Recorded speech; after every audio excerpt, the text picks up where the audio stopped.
자, 가봅시다. 이어서 가보세요.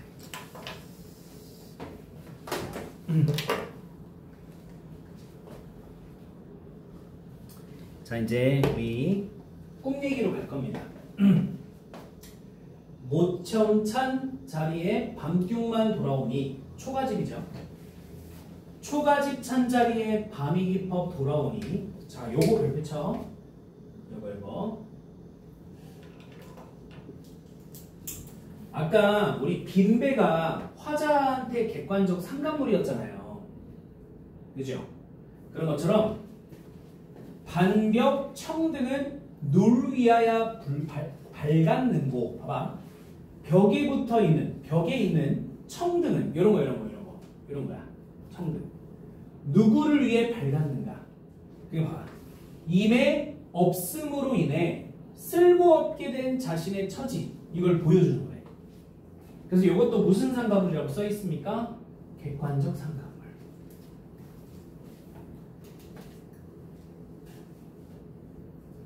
됐어. 그러니까 집에 왔는데 불이 이제 켜 있거든. 근데 어때? 저 불을 보면서 더 쓸쓸함을 느낀다는 거야. 나밖에 없는데. 알겠지? 그럼 빈 배랑 반벽청등은 같은 의미를 갖고 있네요.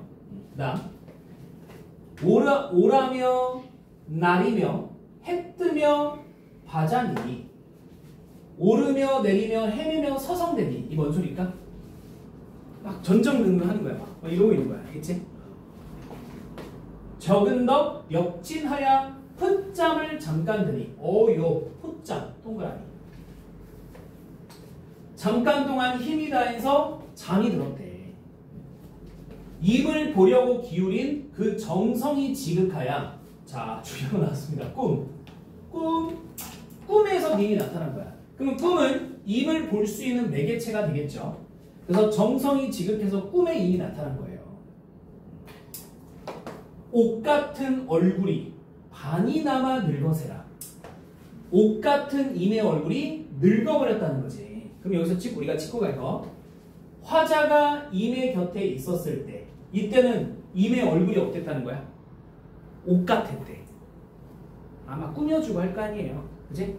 근데 화자가 없는 현재 꿈속에서의 임은 얼굴이 어때? 폭삭 늙어버렸다는 거지. 됐어? 그리고 마음에 먹은 말씀 슬가장 살자하니 눈물이 발안하니 말씀인들 어이하며 정을 못다 하야 목이조차 매여하니. 가보자. 마음에 먹은 말을 입에게 실컷 사려려니 눈물이 연달아 나니 말인들 어찌하며 정해를 못다 풀어 목조차 메어온다. 그러면 임을 만났어. 기쁠 거 아니야. 맞아? 그래서 막 무슨 말을 쏟아내고 싶은데 안 나온다는 거야. 너무 기쁘면 눈물이 난대요. 여러분들 느껴보셨어요? 뭐 이런 거 아닐까?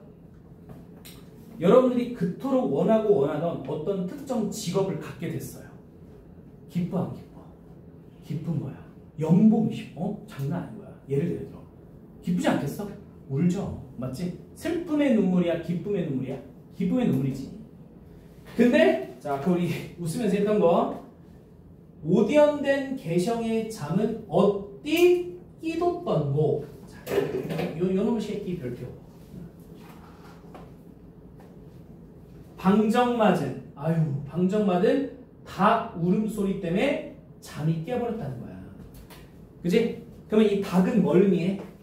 꿈속에서나마 임을 보고자 하는 화자의 소망을 뭐하는 소재? 방해하는 소재라는 거예요. 알겠어요? 됐죠? 여기까지 됐죠? 화자의 소망을 방해하는 소재가 개입니다. 개성, 닭입니다. 자, 여기까지가 여러분들 뭐래요? 본사예요. 이제 뭐 남았어요? 결사 남았겠죠? 맞습니까? 자, 갑니다. 자, 짧네. 자, 이제 결사야 얘들아. 결사. 자, 그리고 지금 이 작품은 시조가 아니고 뭐예요? 가사입니다. 가사. 그러면 가사도 몇 단 구성으로 되어 있어요? 3단이네요. 자, 보세요. 결사. 어와 허사로다. 이거 지우어야겠다. 어와 허사로다. 이님이 어디 간고? 아이고 허사로다. 내가 그리워한 님이 어디 가버렸나? 결에 일어앉아 창을 열고 바라보니 잠결에 일어나 창문을 열고 바라보니 어여쁜 그림자에 날 좇을 뿐이로다. 가엾은 그림자가 나를 쫓을 뿐이로다. 자 여기 밑줄 쳐봐. 이 어여쁜 그림자 누구 그림자예요? 님의 그림자예요? 나의 그림자예요? 님이 어디 있어요? 내 그림자지. 근데 내 그림자가 뭐하대? 가엾대. 나가 가여운 거야. 알겠지? 자, 여기 이제 봐봐. 이거 두 개 묶어서 별표 3개. 여기 밑에 거 2개 묶어서 별표 3개. 차라리 시어디어 나거리나 되하이셔. 님겨신 창 아래 번듯이 비치리라. 봐봐.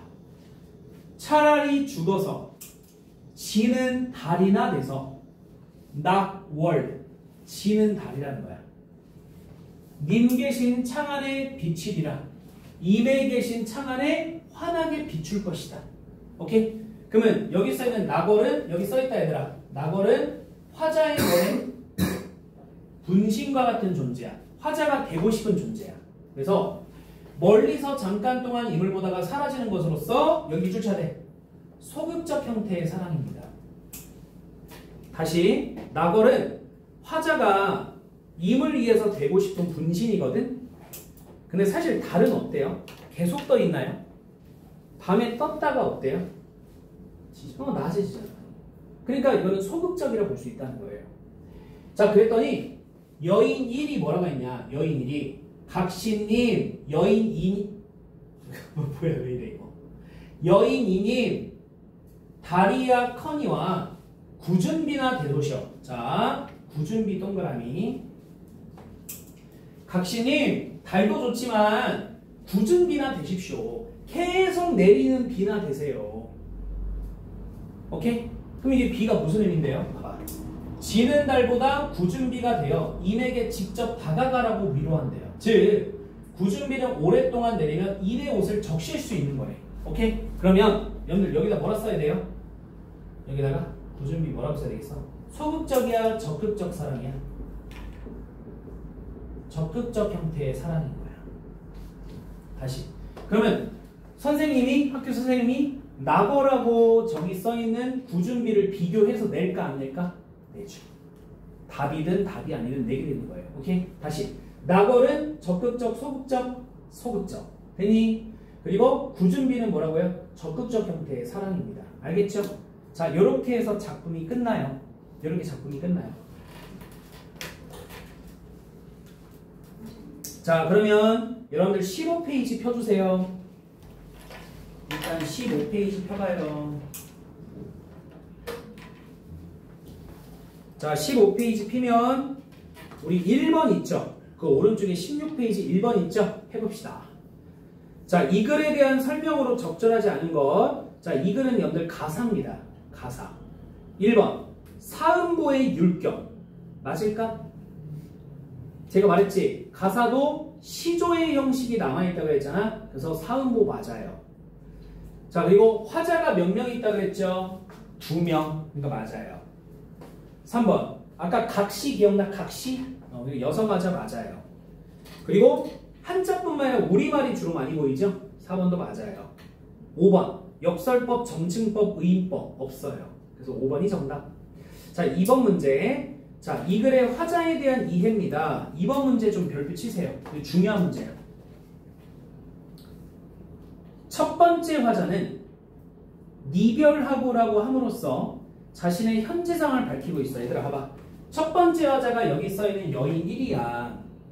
그리고 두 번째 화자가 여인 2거든. 임과 이별한 거는 1이야 2야? 2지. 근데 1번 봐봐. 여인 1이 이별했다고 써있잖아. 그럼 O야 X야? X. 1번 틀렸어. 2번 가볼게. 자, 두 번째 하자는 이내에 사절 들어보라고 하며 자신의 심정을 여인 1에게 얘기하고 있다는 거야. 자, 두 번째 하자는 원방하며 허물하랴라고 하면서 이별의 원인이 외적인 것이 아니라 자신의 잘못이라고 자책하고 있어요. 첫 번째 하자는 글난 생각마오라고 하면서 두 번째 하자를 위로하고 있죠. 두 번째 하자는 미친 일이라고 하며 자신의 내적 고민을 다른 사람에게 또 하소연하고 있습니다. 그 다른 사람이 뭐예요? 여인일이죠. 자, 3번. 보기를 참고하여 이 글의 화자가 여성임을 알 수 있는 구절을 찾았으시오. 얘들아, 그거 보기 한번 읽어볼게. 잘 봐봐. 이 작품은 여성을 화자로 설정해 임에 대한 애틋한 감정을 드러낸다. 밑줄 쳐, 얘들아, 밑줄 쳐. 고전 시가의 작가는 대부분이 남성이었지만 문학적 장치로 여성 화자가 등장한다. 그 이유는 여성 화자를 통해 이별에 대한 슬픔과 그리움을 심화시키고 대상에 대한 애틋함을 표출하면 독자로 하여금 공감대를 만들거나 독자에게 주제를 전달하기에 효과적이기 때문이다.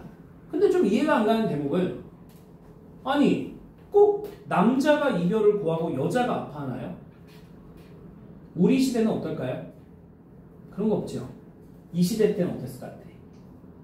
다 남자가 이별해. 남자가 뭐 한다고? 이별을 고한다고. 그러면 항상 아파하는 건 남자야, 여자야? 여자야. 조선시대는 그랬어. 알겠지? 지금에서 해석을 하는 게 아니라고 얘들아. 알겠지? 뭐예요? 이러지 말라는 거야. 조선시대 때는 그랬다는 거야. 그래서 아 하고 넘어가는 거예요. 그러면 다시 3번. 이 글의 화자가 여성임을 알 수 있는 구절. 자, 여러분들 뭐예요? 각시. 알겠지? 아까 각시라는 글자 있었잖아. 이거야 이거. 14페이지 맨 첫 번째 줄 볼래? 14페이지 맨 위에 첫 번째 줄. 대 가는뎌 각시 본듯도 한더이고 보여요? 요거예요. 정답이 요거라고. 알겠니? 그래서 각시자 써주면 될 것 같아요. 자, 그 다음에 넘깁시다. 자, 4번 문제 가보자 얘들아. 4번 문제.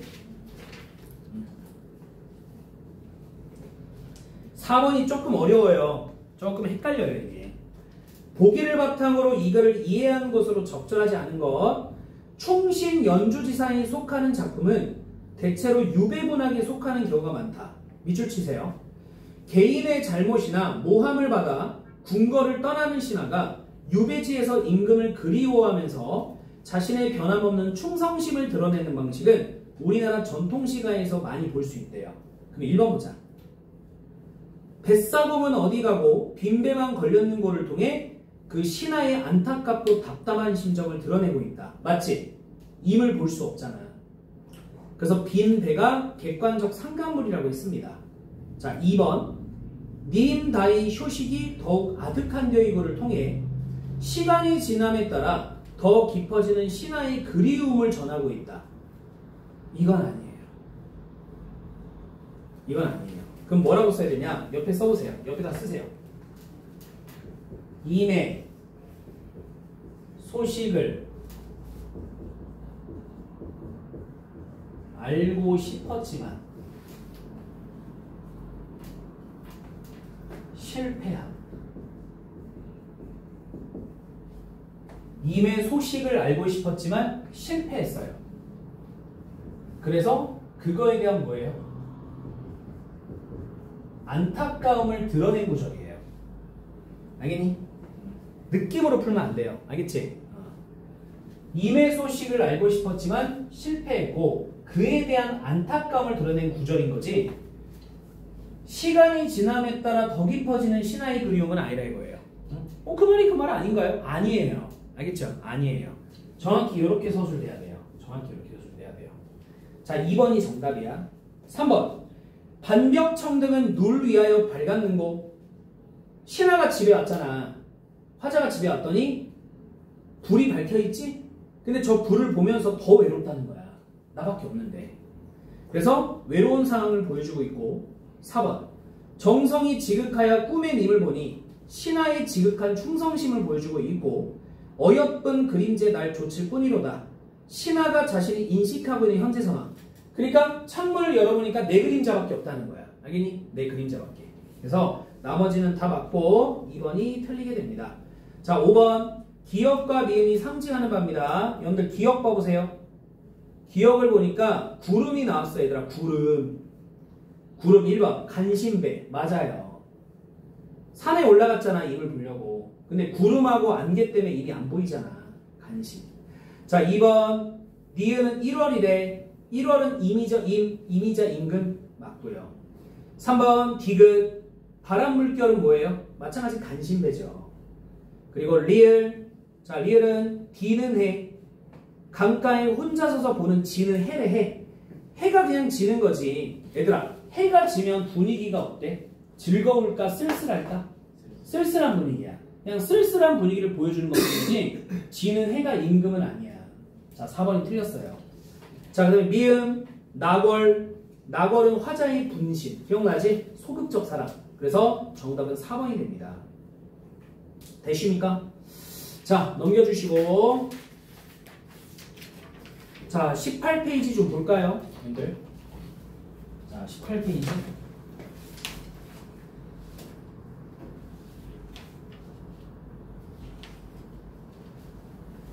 오늘 첫 시간이니까 꽉꽉 채우지 않을게 얘들아. 알겠지? 적당히 하고 딱 나갈 거 다 나가면 끝내드리도록 할게요. 이제 거의 다 끝났습니다.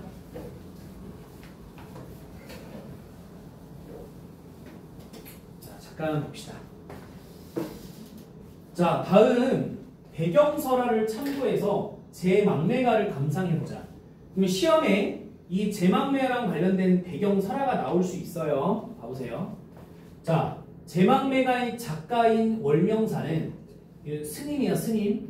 죽은 누이 동생을 위해서 제사를 올리면서 향가를 지어 제사를 지냈는데 문득 회오리 바람이 일어나더니 자 지정을 날려 서쪽으로 사라지게 했다.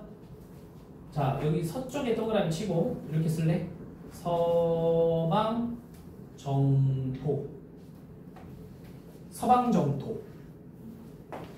그러면 불교에서 서방정토가 어딜까? 누이가 있다고 믿는 곳. 극락세계야. 미타찰. 미타찰 극락세계. 자, 뭐 밑에 지전 써있죠? 지전은 죽은 사람이 저승 가는 길에 노잣돈으로 쓰란 뜻에서 장례식 때 쓰는 가짜 돈이래요. 그러면 당연히 뭐 주겠니? 요 설화 준 다음에 제망매가에 대해서 물어보겠죠. 오케이? 자, 그 다음 19의 함축적 의미를 봐보자. 자, 이른 바람, 예상보다 빠르게 닥쳐온 불행이래. 그럼 여기서 불행은 누구예요? 누이의 죽음이겠지? 떨어질 잎처럼 죽은 누이입니다. 한 가지의 나고 화자와 누이가 같은 부모에게서 태어난 것을 보여준대요. 됐습니까? 자, 그 다음 내려가보자. 자, 작품을 세 부분으로 나누어서 시적화자의 태도와 정서를 보세요. 1구에서 4구는 누이의 죽음으로 인한 안타까운 심정. 자, 5에서 8구는 누이의 죽음에서 느끼는 삶의 무상감. 자, 옆에 쓰세요. 인생 무상. 누가 먼저 죽을지 모른다는 거야. 그래서 안타깝다는 거죠.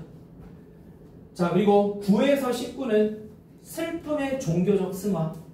기억나죠? 감탄사 미타찰에서 만난 날. 맞습니까? 그치? 그래서 종교적으로 이 슬픔을 극복하겠다는 겁니다. 바로 밑에 나왔네요. 여기 바로 밑에. 감탄사 가 시상전개 과정에서 어떤 기능을 하는지 생각해보자. 미타찰에서 만날 나 돕닦아 기다리겠노라. 자, 여기 볼게요. 앞부분에서 심화된 화자의 고뇌와 슬픔이 종교적인 믿음을 통해서 극복되는 순간으로 봤을 때, 자, 여기 작품 전체로 볼 때 시상이 전환되는 효과가 있다. 그러면 여기서 감탄사는 시상 집약이 아니고 시상 전환의 기능을 한다라는 거예요. 됐지? 자, 그 다음에 이제 우리 송민국 볼 거야. 자, 보세요. 송강정철은 선조 18년에 동인의 탄핵을 받아 관직을 잃었대. 잠깐 볼래? 자, 얘들아 편하게 봐, 편하게.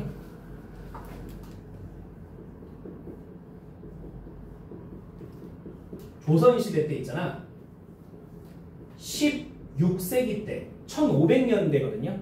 이때 조선의 국왕이 누구였냐면 선조예요. 선조 때 발생한 유명한 전쟁이 뭘까? 일본 쳐들어왔던 거. 너희들. 나 그거 이거. 뭐지? 아니 난 참여해 주는 거에 의의를 둬요. 일본이 쳐들어왔어. 이순신 모르세요? 무슨 애란이야 무슨 애란? 임진왜란 알겠지? 임진왜란이요? 임진왜란을 겪었었던 왕이 누구라고? 선조거든. 이때 그때 선조 때 있잖아. 붕당 정치라는 게 전개돼. 들어봤어요? 우리나라 지금 대표 두 개 거대 정당 두 개 뭐니? 민주당. 얼마? 국힘. 국민의힘. 그치? 공산당은 저기 있어요. 그쵸? 38선 넘어 있어요. 자, 그래서 붕당 정치가 전개되는데 붕당 정치는 관직자들이 동인하고 서인으로 나뉜 거야. 알겠지? 편하게 들어 지금은. 그때 동인에서 정여립이라는 애가 있었거든. 조선이 나왔던 천재야. 천재야. 율곡이 들어봤어? 그 사람이 엄청 아꼈던 제자야. 근데 이 정여립이 너무 시대를 앞섰어요. 이 사람이 꿈꾸는 나라가 무슨 나라인 줄 알아? 본인이 꿈꾸는 나라. 공화주의예요. 맞아. 너무 앞선 거야. 지금 이 시대 같은 나라를 꿈꾼 거야. 백성이 직접 지도자를 뽑는 나라. 알겠어? 당연히 누구 기에도 들어갔겠니? 국왕기에도 들어갔겠지? 그래서 이제 미움을 받은 거야. 알겠니? 그때 서인에서 이제 요 작가 저 작가 나왔잖아. 서인에서 정철이, 송강 정철이 이 정여립을 뭐로 몰고 갔을까? 영모 반역자로 몰고 간 거야. 알겠니? 그래서 어떻게 돼? 결국에 어떻게 됐을까? 죽었어요. 자결했어. 억울해서 그랬나 봐. 억울해서. 알겠지? 그래서 이 정철이라는 사람이 굉장히 높은 관직을 얻게 됐고 동인이라는 당파가 권력 자리에서 문전하게 된 거야. 알겠니? 자, 칠판 봐봐. 원래 동인이 집권당이었어, 얘들아. 집권당. 알겠니? 근데 이 사건 때문에 동인이 집권당에서 물러나고 서인들이 집권당이 되게 된 거야. 자, 그럼 하나만 물어볼게. 이제부터 동인들은 정철에 대한 감정이 어떻겠어? 서인 정철이 동인을 공격했잖아. 그러니까 이제 동인들은 정철을 좋아하겠어? 싫어하겠어? 싫어하겠지. 빌미만 생기면 공격하겠죠. 맞아요? 그래서 정철은 유배를 많이 갔던 사람이야. 유배 갔다 복직했다. 알겠니? 자, 이제 봐보자 이게. 송강 정철은 선조 18년에 동인들의 탄핵을 받아 공격을 받아 관직을 잃고 조정을 떠나 전라남도 무려 창평에서 4년간 유배 생활을 했대요. 알겠나요? 자, 한 번씩 그러네. 이 시기 때 정철은 임금을 그리워하는 마음을 담아. 그리워하는 마음이 뭘 것 같니? 나 다시 어디 가고 싶어? 한양 가고 싶어. 불러줘. 이거야. 알겠지? 오케이? 다만 사미인곡과 송미인곡이라는 것을 짓게 됩니다. 알겠습니까? 됐지? 자, 그게 바로 이제 이 송미인곡의 창작 배경이래요. 자, 이제 요거 좀 외울 게 있어요. 백옥경. 이거 별표 쳐놔요. 백옥경은 뭘 의미한대요? 왕이 살고 있는 궁궐. 이거 도시도 쓸까? 한양. 조선의 서울, 한양. 자, 당연히 임은 누구였습니까? 임은 임금이죠. 자, 중요한 나왔습니다. 구름 한 개 바람 물결. 자, 여인이와 임의 시야를 가로막는 장애물이지. 이 장애물을 뭐라고 부를 수 있다? 충신이 아니고 뭐? 간신배들. 그죠? 간신배들. 자, 그리고 오련된 개정. 기억나요? 아시마 꿈. 기억나? 자, 꿈속에서나마 임을 보고자 하는 화자의 소망을 방해하는 원망의 대상. 됐니? 닭울음 소리 기억나죠? 개자로 기억하면 돼. 개. 닭개자니까. 자, 그래서 이렇게 일단 봤습니다. 자, 그리고 봐봐.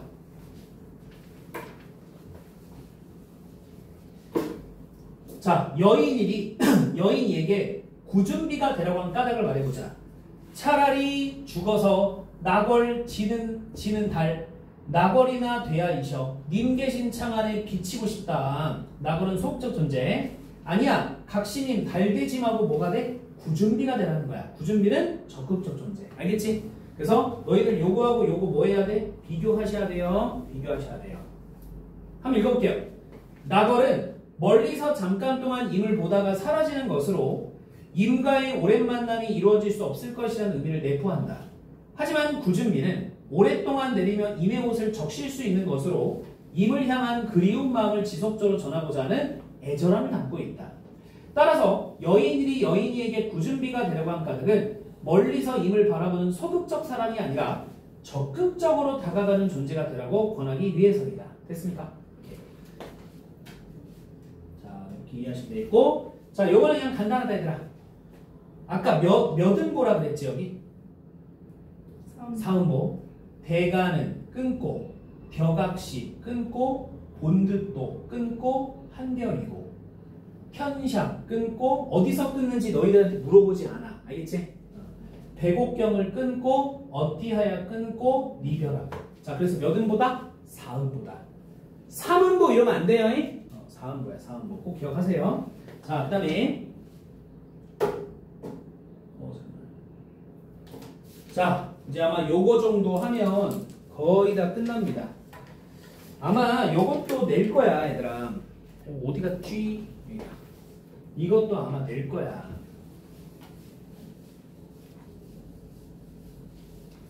자, 잠깐만 가보세요. 자, 오늘 향가라는 거를 봤어요. 응? 알겠지? 그리고 두 번째 시조라는 것도 있다 그랬고, 그리고 가사라는 것도 있다 그랬죠. 그래서 오늘 배운 제막내가가 뭐예요? 향가고요. 오늘 배운 송미인곡이 뭐예요? 가사예요. 그래서 우리가 시조의 작품을 지금 보지 않았잖아. 이 시조 중에 하나가 여기 써있는 뭐예요? 500년 도읍지를 필마로 돌아드니라는 거야. 알겠니? 자, 그럼 이거는 우리 시조 보는 거야. 시조. 오케이? 자, 해봅시다 우리. 일단은 선생님 배경을 좀 알려줄게. 자, 이게 편하게 봐봐. 자, 고려가 망하고 조선이 건국됐거든. 자, 고려 수도가 어딘 줄 아니? 현재 북한의 개성이에요. 개성 개경이라 그래. 알겠지? 그리고 조선의 수도는 어딜까? 우리 지금 있는 한양 서울이에요. 알겠지? 자, 근데 고려에서 조선으로 넘어갈 때 당연히 뭐가 있었겠어? 내분이 있었겠지. 고려의 모든 사람들이 새나라 건국에 주도적이었을까? 그럴 리 없지. 이 500년 버텨왔던 고려왕조인데, 맞아? 자, 이때 어떤 내용이 있었냐면 가장 대표적으로 요겁니다. 가장 대표적으로. 자, 일단 당시 새나라의 국왕으로 추대되는 인물이 이성계 장군이었고요. 이 사람은 전쟁 영웅이었어요, 당시. 고려 말에 막 왜구들, 일본 해적들의 침입이 되게 많았거든. 걔네들을 격파해서 수많은 백성들을 살렸던 사람이 이성계야. 자, 근데 이성계를 둘러싸고 두 세력이 맞붙어. 첫 번째는 뭐냐면, 미안해. 지워야 돼. 급진파 4대 부층이라 그래. 급진파 4대 부층. 이 급진파 4대 부층을 뭐라고 했냐면 역성 혁명파라 그래. 자, 고려를 건국한 사람이 왕건이거든. 들어봤습니까? 왕건. 그럼 이 사람은 성씨가 무슨 성씨예요? 왕씨. 조선의 국왕은 훗날 조선의 국왕이 되는 사람이 이성계잖아요. 이 사람은 뭔 씨야? 이씨야. 그래서 역성혁명이라는 성씨를 교체하겠다는 거야. 성씨를 교체하겠다. 알겠니? 왕시성의 나라를 무너뜨리고 이시성의 나라를 세워서 백성을 위한 나라를 건국하겠다는 게 얘들이야. 됐니? 그래서 여기 대표자가 정도전이라고 있어요. 정도전. 그리고 두 번째 온건파 사대부가 있어요. 됐니? 그럼 온건파 사대부는 어떤 사람들일까? 새나라를 세우는 거는 반역이야. 고려 내에서 개혁을 하자는 거지.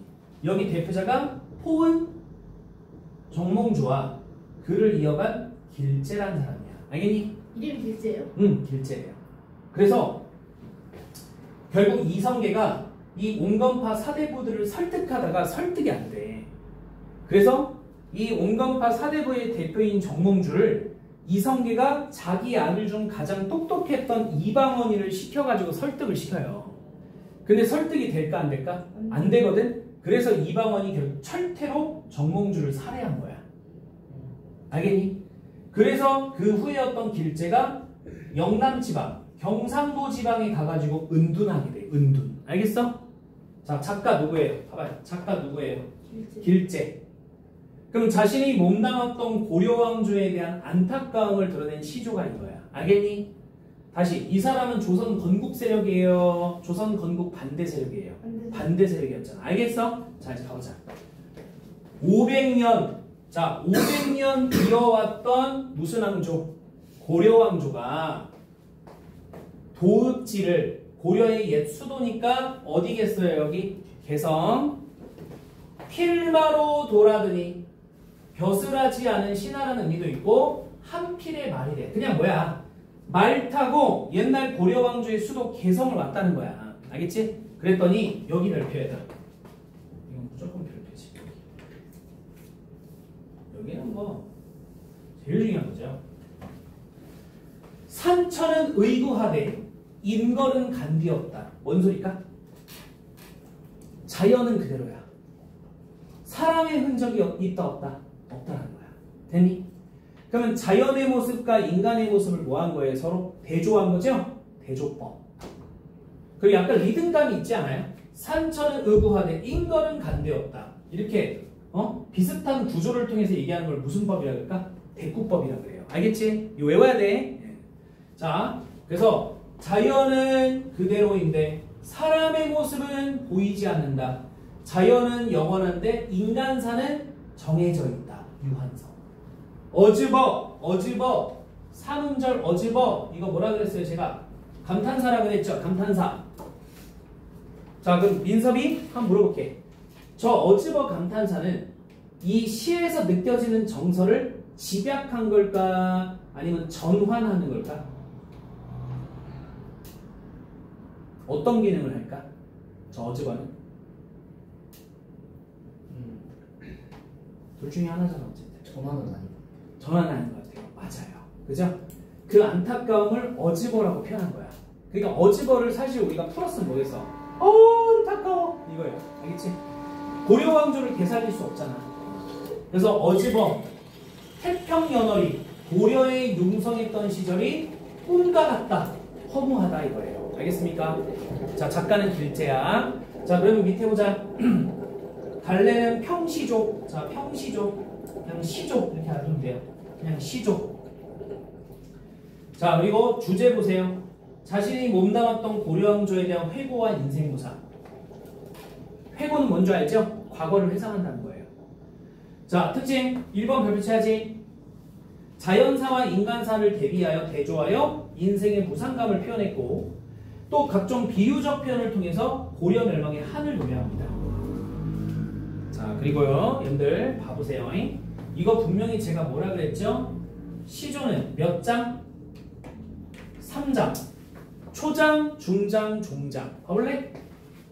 500년 초장, 산천은 중장, 어즈버 종장. 알겠지?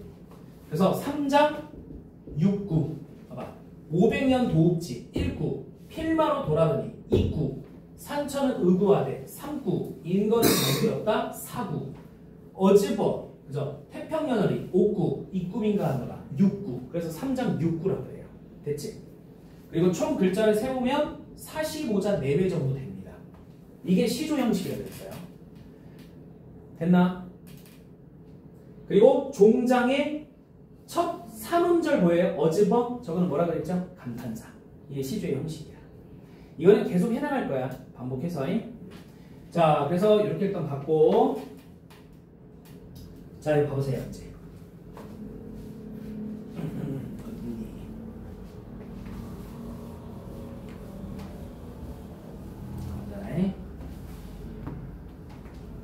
이 작품의 내용을 세 부분으로 나눠 정리해보자. 자, 첫 번째 초장. 초장은 고려의 옛 도읍지를 돌아봄. 중장은 자연은 변함이 없으나 인재는 사라졌다는 거야. 자연사랑 인간사를 대조했죠. 자, 종장 망한 국가에 대한 한과 인생의 무상함을 느꼈다는 겁니다. 됐습니까? 자, 그래서 이 시조는 초장, 중장, 종장의 3단 형식이고, 자, 오늘 배웠던 향가인 제망매가는 기서결의 3단 구성이다. 됐나? 그래서 향가와 시조는 연속성과 공통점을 가진다. 몇 장 구조? 3장 구조. 오케이? 그 다음.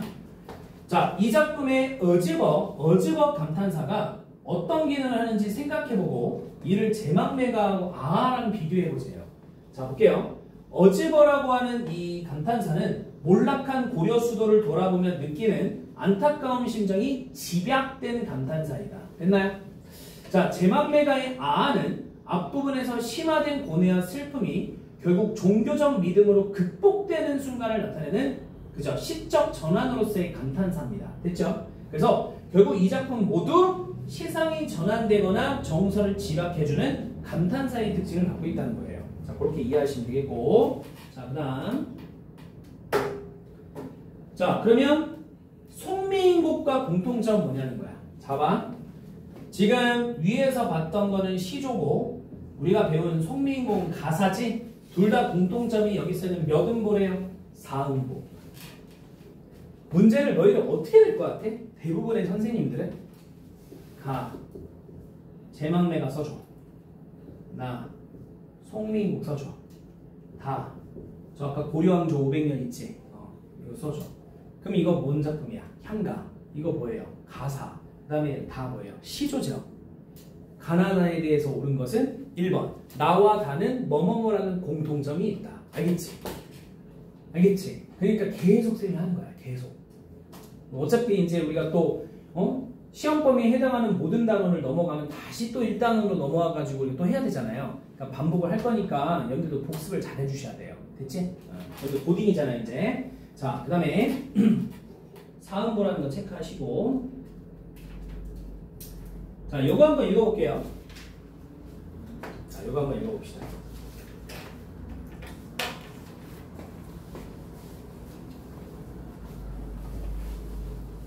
자, 한 40분에 끝날 거야. 9시 40분에. 자, 제망매가 송미인곡을 문학적으로 높이 평가받는 작품이다.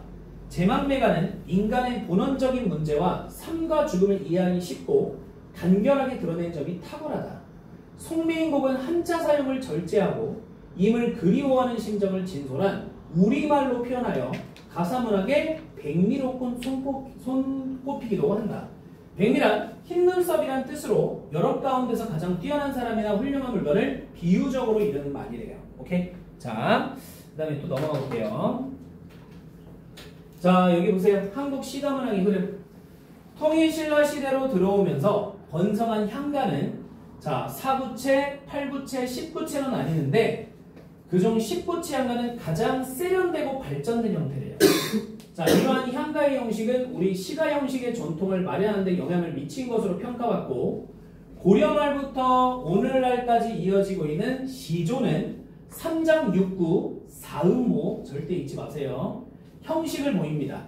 시조와 더불어 조선시대 때 가장 많이 창작된 가사는 3, 4 또는 4조의 연속체로서 시조, 가사도 시조와 마찬가지로 4음보라는 겁니다. 알겠죠? 그럼 하나 물어보겠습니다. 오늘 배웠던 제망매가 향가 있죠? 향가는 4음보예요? 향가는 4음보일까요? 아니에요. 알겠지? 향가는 아니에요. 됐습니까? 4음보는 시조와 가사. 알겠지? 향가는 끊어읽기가 없다. 알겠어? 없어. 그러니까 음보를 가지고 향가에 적용할 필요는 없다는 거예요. 알겠습니까? 자, 이렇게 봤습니다. 혹시 자, 이거 넘어가시고 혹시 학교에서 이거 했습니까? 뭐요? 산문에 기대요. 안 했나요? 혹여나 하면 말해주세요. 네. 일단 오금보는 저게 들어가요. 오금보 교재 미래엔 똑같아요. 알겠지? 그래서 오금보는 이 산문에 기대어가 들어간다고 얘기해서 따로 해줄 거거든. 내가 혹시나 너희들이 아직 모르니까 한다고 하면 말해줘야 돼요. 오케이? 너희들 뭐 너희들 해주려면 이걸 왜 넣냐면 잘 볼래? 이 작품도 누이가 죽은 거야. 세상을 떠난 누이가 죽은 거야. 그러면 이거 원작품이랑 같이 나올 것 같아. 제 막매가랑 연계해서 나올 수도 있겠죠. 맞지? 근데 어쨌든 뭐 이거는 학교생이 안 나온다고 하면 많은 거니까. 저희 외부 질문 나오네. 나 알려주셨어? 그거 시험 보기 조금 전에 시험 보기 좀 전에 했는데 확실히 학원 겨냥에서도 한 소리네. 그 전에 알려주세요. 알겠지? 알려주면 바로 알려주세요. 막판에 그 파이널 때를 해주면 되니까. 자, 그러면 우리 이제 남은 시간은 요것만 좀 읽어보고 끝내도록 하겠습니다. 자, 여러분들은 어디 피냐면요. 자, 잠깐만 페이지 아직 있네. 30페이지 펴주세요. 다음 시간에 우리가 춘향전 들어가요. 춘향전. 알겠지? 그렇기 때문에 춘향전을 들어가기 앞서서 간단한 장르 설명만 하고 마칠게요. 잠깐만.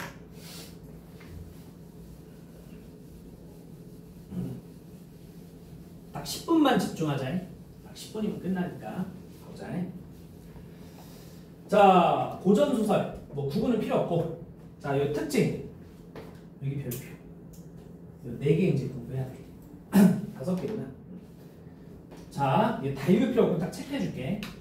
자, 지금 현대소설이 아니고 옛날 소설이다. 옛날 소설. 주로 권선징악, 인과응보, 영웅적 인물 이런 거야. 권선징악과 인과응보는 뭔지 알지? 선이 악을 징벌하고 인과응보는 뭐야? 나쁜 짓 하면 어때? 돌아온다는 거지. 그치? 그 다음에 구성. 보통 주인공이 태어나서 죽을 때까지의 사건을 요거 밑줄. 시간의 흐름. 보통 순행적 구조를 하는 거예요. 일반적으로 순행적 구조. 자, 인물. 요거를 미칩시다. 성격 변화가 없는 평면적 인물. 그죠? 성격 변화가 없어요. 처음부터 끝까지 이 인물의 성격은 동일해요. 그리고 두 번째, 어떤 계층이나 양반이든 노비든 농민이든 공통된 성격을 대표하는 여기 밑줄, 전형적 인물. 그러니까 평면적 인물, 전형적 인물에 밑줄 치면 돼요. 성격 변화도 없고 어떤 인물이 어떤 사회의 신분이나 계층을 대표한다는 거야. 알겠지? 입체적이고 개성적이지 않다는 거야. 입체적이고 개성적이지 않다는 거예요. 그리고 사건, 우연성과 비현실성이 두드러져요. 많이 보인다는 거예요. 흥부와 놀부, 이것도 고전소설이거든. 갑자기 제비가 뭐 물어왔어요? 박씨 물어왔지. 깠지. 뭐가 튀어나와? 로또죠, 로또. 금은보가 튀어나왔지. 말이 돼? 그리고 갑자기 왜 물어와? 그러니까 고전소설은 이런 특징이 많다는 거야. 알겠니? 그리고 비현실적인 공간이나 전기성이 두드러진다고 합니다. 자, 어쨌든 이게 고전소설의 간단한 특징이고. 자, 밑에 보자. 자, 그러면 판소리계 소설은 뭐냐 이거예요. 판소리계 소설. 잠깐만. 자, 이거 좀 쓸 거야. 이거 짧게 써줄게, 짧게. 자, 근처에다 좀 써보세요. 파란색으로 좀 써보자. 조선 후기 때 백성들의, 서민들의 경제적, 사회적 지위가 높아지거든? 그래서 그들에 의해 전개된 문화를 뭐라고 하냐면 서민 문화라고 그래. 쌤이 아까 얘기했지. 조선 후기로 갈수록 양반 신분이 전체 인구의 80%라고 그랬잖아? 그 중에서 대부분은 가짜 양반이야. 알겠지? 돈 많아가지고 생 양반. 그래서 그들에 의한 문화를 서민 문화라는데 그 중에 하나가 뭘까? 그 중에 하나가 판소리였어. 판소리는 서민들이 주로 즐기는 문화야. 알겠니? 양반들이 하는 게 아니에요. 그래서 이 판소리가 유행하면서 판소리의 내용이 뭐로 창작되기도 했던 거야? 소설로 만들어지기도 했던 거야. 알겠죠? 요새는 어때요? 웹툰이 뭐로 제작되기도 하죠? 영화로. 그럼 우리 후손들은 뭘 외우겠니? 웹툰계 영화. 알겠지? 이렇게 외울 거야. 후손들 분명히. 알겠지? 많은 후손들은.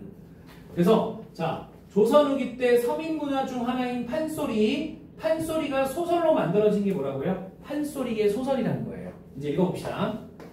판소리로 불렸던 소설을 포함해 판소리와 밀접하게 관련을 맺고 있는 소설. 자, 특징 이제 별표 쳐야 돼. 언어의 이중성 별표. 자, 이거 다 할 필요 없고 딱 체크해 줄 거야. 봐봐. 하층 계급의 비속어 구어. 하층 계급은 양반이야, 서민이야? 서민이지. 자기가 하층 계급이 되고 싶으면 욕을 많이 쓰세요. 알겠죠? 우리 소설에서 비속어가 많이 나오면 보통 걔는 상층이야, 하층이야? 하층으로 봐요. 알겠니? 욕만 있으면. 자, 두 번째. 상층 계급의 한문투. 이렇게 해서. 이게 어떻게 돼 있대? 섞여 있대. 그럴 수밖에 없다, 얘들아. 왜냐면 내가 말했잖아. 판소리계 소설은 언제 등장한다 그랬어? 조선 후기지? 조선 후기 때는 신분 질서가 어때? 다 뒤엉켜 있어. 내가 어느 날은 양반 같기도 하고 어느 날은 서민 같기도 한 거야. 됐나? 그러니까 이런 거 있잖아. 타고난 부자랑 응? 너네 저기 알아? 뭐라 그러지? 의대 학과 먹었다. 어떡하지? 부자가 아니었는데 졸부 들어봤어. 졸부랑 타고난 천성을 가진 부자랑 되게 달라. 알겠지? 소비 형태도 다르고 그죠? 다 진짜 달라요. 만나서 대화하다 보면 달라요. 솔직히 좀 안타깝지만 졸부들은 비속어를 많이 쓰고 남을 깔봐요. 되게 그러더라고. 다 그러진 않아. 근데 내가 봤을 때 그랬어. 그리고 타고난 부자들은 어쨌든 속으로는 무슨 생각을 하고 있는지 모르겠지만 교양이 넘쳐요. 엘레강스합니다. 알겠죠? 오케이? 어쨌든 봐봐. 이 얘기를 위해서 얘기한 거야. 알겠지? 판소리는 얘네들 말과 얘네들 말이 섞여 있다는 거야. 알겠니? 그래서 우리가 다음 주에 배울 판소리계 소설인 춘향전의 경우에는 요거 밑줄 쳐야 돼. 겉으로 드러나는 표면적 주제는 신부를 초월한 남녀 간의 사랑이지만 끊고.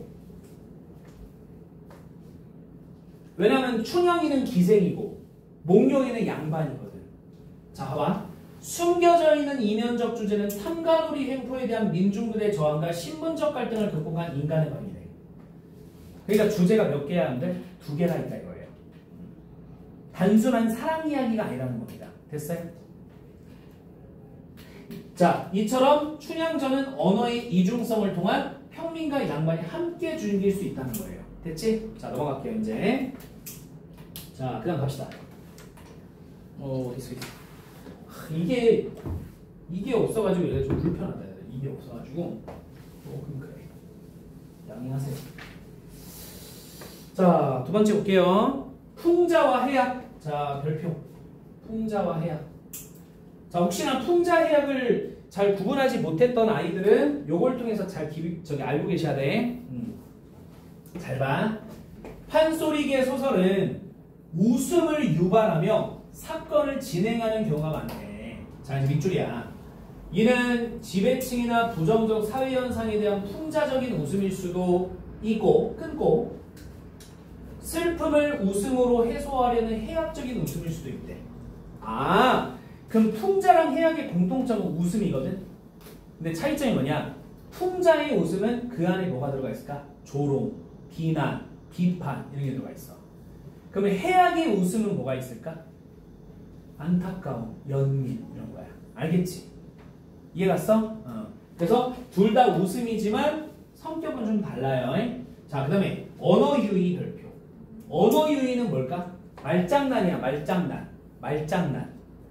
자, 판소리계 소설에서는 같은 은 동음이 이으여 언어의 도치, 발음의 유사성을 활용한 각종 말장난들을 통해서 리듬감을 만들거나 독자의 웃음이나 흥미를 유발하기도 한데 요거는 작품 배우면서 배울게요. 알겠지? 자, 그 다음 편집자적 논평. 이거 만약에 학교쌤이 시험 안 내면 그 사람 이상한 사람입니다. 이건 진짜 안 내면 말이 안 돼요. 춘향전에서 편집자적 논평이 굉장히 많이 나와요. 자, 여러분들 인칭 알아요? 인칭? 3인칭은 서술자가 작품 밖에 있어요? 내부에 있어요? 서술자가 밖에 있지. 한마디로 등장인물 중에 나가 있어? 없어? 없어요. 맞지? 그리고 마치 신처럼 모든 것들을 서술하는 걸 무슨 시점이라지? 전지적 시점이라지? 자, 이제 가봅시다. 봐. 판소리계 소설의 서술자는 전지전능한 신의 입장에서 사건이나 인물의 마음속까지 알고 전달하며 더 나아가 이제 밑줄 쳐야 돼. 그의 대한 자신의 감정이나 평가를 드러내는 경우가 종종 있다. 자, 그다음 이처럼 서술자가 봐봐. 서술자가 표면에 직접 드러나서 상황이나 인물에 대해서 주관적인 평가를 하는 것을 편집전환 문평이라 한다. 그러니까 막 이런 거야. 막 그 춘향이의 뭔가 안타까운 것들이 막 서술됐어. 소설에서. 여기 칠판 보세요. 막 서술됐어. 근데 갑자기 여기서 아 얼마나 슬픈 일인고 이렇게 했다고 쳐봐. 그럼 아 얼마나 슬픈 일인고는 춘향이가 말한 걸까? 서술자가 말한 걸까? 서술자가 말한 거야. 알겠어? 그게 뭐라고? 편집자적 논평이니까 우린 배우면서 그걸 찾아내야 돼요. 알겠지? 자, 그리고 마지막 저 운문체 봅시다. 사실 제일 뭐 필요 없는데 운문체 율문투 이게 뭘까? 잠깐만. 아까 불편하다 이거. 지금 이거는 시예요? 소설이에요? 지금 우리가 배우고자 하는 춘향전은 소설이야 시야? 소설. 장르는 소설이야. 근데 아무래도 판소리에서 왔지. 그러니까 약간 좀 어때? 노래 맛이 있다는 거야. 노래 같다는 거야. 알겠니? 봐봐. 판소리계 소설에서는 마치 시나 노래처럼 운율이 느껴지고 비슷한 구조가 반복되는 낭송하기 좋은 문체를 쓴대요. 이걸 뭐라고 한대요? 조금 어려운 말로 운문체라고 한대요. 운율 할 때 기억하면 돼요. 자, 서리역졸 네, 노래를 부르고 싶은데 잘 못해. 알겠지? 그러니까 원래 흥이 나서 막 해야 돼 이거를. 서리역졸 거동보수만 해야 돼요. 알겠지? 그리고 외울만권 공단모자 새패랭이 눌러쓰고 이게 리듬감처럼 원래 얘기하는 거야. 알겠어? 그래서 소설이지만 약간 좀 어떻게 돼 있다? 시나 노래 같다. 자, 이런 거를 운문체라고 합니다. 그러면 지금 우리가 5번까지 봤지? 너희들 몇 지선다야 시험이? 5지선다잖아. 그럼 다음 중 춘향전과 같은 판소리계 소설의 특징이 아닌 것은 이렇게 내는 거야. 알겠어? 그럼 공부를 해놔야지 딱 아닌 거 골라내죠. 됐죠? 그래서 5지선다니까 나중에 다 우리 문제로도 여러분들 한번 접할 겁니다. 자, 여기까지 우리가 다 봤고 그 숙제 내드릴게요. 잠깐만 끊고